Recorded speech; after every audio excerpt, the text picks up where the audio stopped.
শিবালয়ে ভূমিদস্যুদের বিরুদ্ধে এসিল্যান্ড ফয়েজউদ্দিনের অভিযান।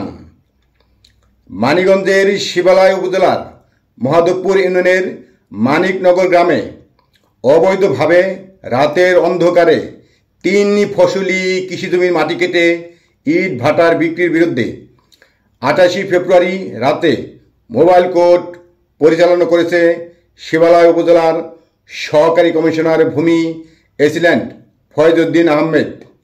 এ সময় অবৈধ মাটি কাটা ও পরিবহনের অপরাধে বালুমহাল ও মাটি ব্যবস্থাপনা আইন 2010-এর সংশ্লিষ্ট ধারায় জামাল খান বয়স 45 নামে এক ভূমিদস্যুকে 75,000 টাকা জরিমানা করেছে শিবালয় উপজেলার সহকারী কমিশনার ভূমি।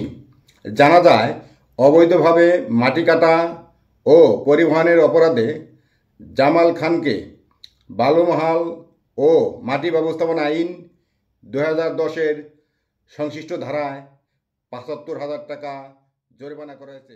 এ সময় শিবালয় উপজেলার সহকারী কমিশনার ভূমি এসিল্যান্ড ফয়েজউদ্দিন আহমেদ বলেন, জনস্বার্থে এই অভিযান অব্যাহত থাকবে।